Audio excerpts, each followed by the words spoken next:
Welcome back, everyone. Get ready because today we are literally tearing down the scaffolding of early childhood media. We're unpacking a brilliantly specific blueprint that outlines the exact pedagogical mechanics required to build a program called the Rainbow Discovery Quest for Toddlers.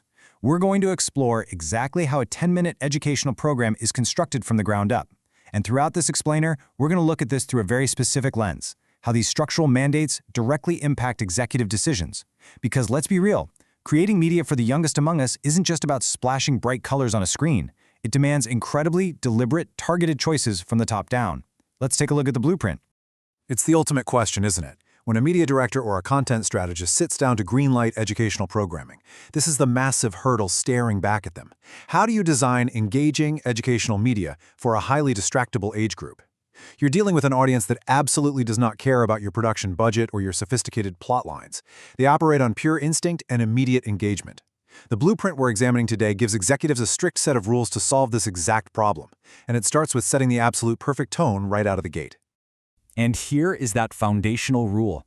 The source explicitly mandates a cheerful, animated narrator.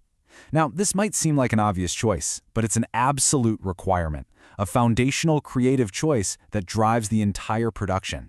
You simply cannot have a dry, monotone, or overly complex voice leading this charge. The tone must instantly signal safety, excitement, and approachability. This single phrase dictates the casting, the script writing, and the entire auditory environment of the program.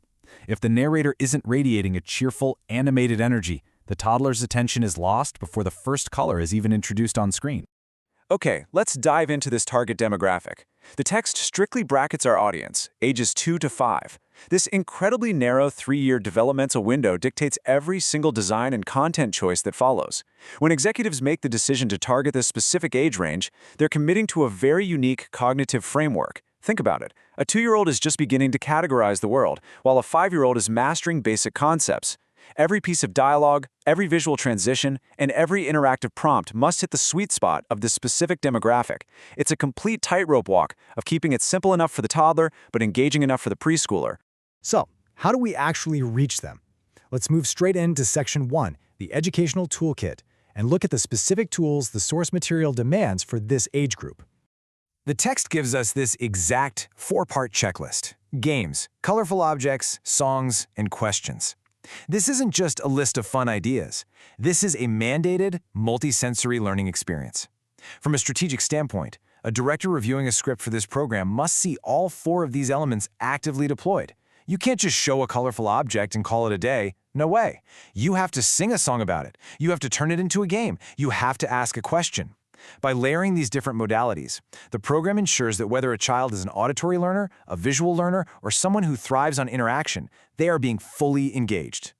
And that engagement leads us directly to Section 2, the power of repetition, which is the absolute mandate for cognitive retention. Now, what's really interesting about this slide is how the formula for cognitive retention is broken down for the creators. The source states that every color must appear with bright visuals, simple words, and repetition. Think about the discipline that requires from an executive and production standpoint. As adults, we crave novelty. We get bored easily. But for the 2 to 5 demographic, repetition is comforting. It builds confidence. When you pair a bright visual with a simple word over and over again, you are literally helping to wire the neural pathways in a toddler's brain. The strategic decision here is to resist the urge to overcomplicate the screen and instead trust in the sheer power of repeating simple, striking elements.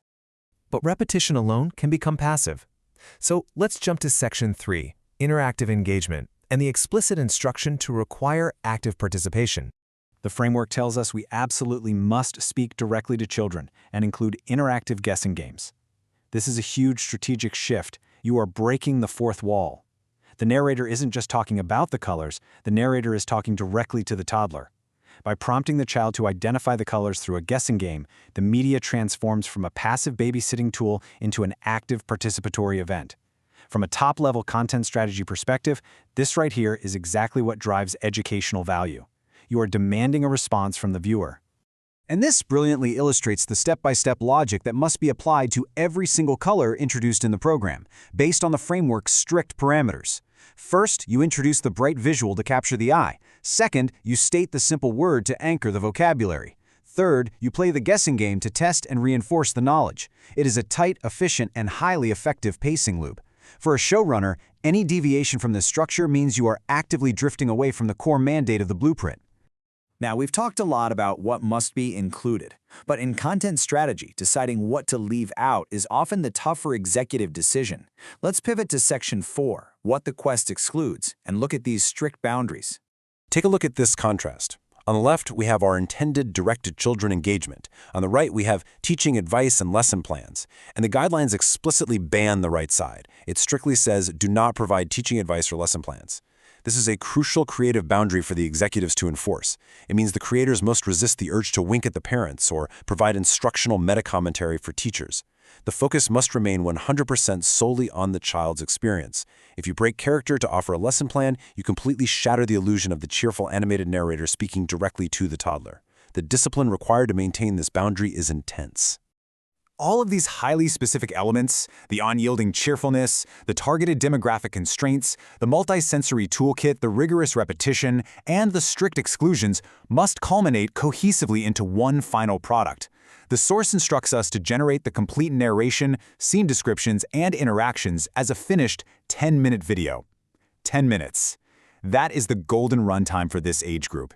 It is exactly enough time to execute the step-by-step loop for several colors without exhausting the viewer's attention span. Delivering a script that meets all these educational criteria while staying perfectly within that tight 10-minute window is the ultimate test of a content creator's skill. Which brings us to our final thought for this explainer. We've seen the mechanics. We've seen the strict strategic decisions required to green light and build this media. But take a step back and ask yourself, how do these fundamental building blocks, the bright visuals, the simple words, the direct interaction, actually shape the way our youngest learners first perceive the world around them? The media we design for them isn't just entertainment, right? It's literally their very first classroom. By understanding the rigorous structure behind something as simple as a toddler's color program, we gain a much more profound appreciation for the science of early education. Thank you for joining me on this explainer, and I challenge you to look at the media around you with a fresh, analytical eye. See you next time.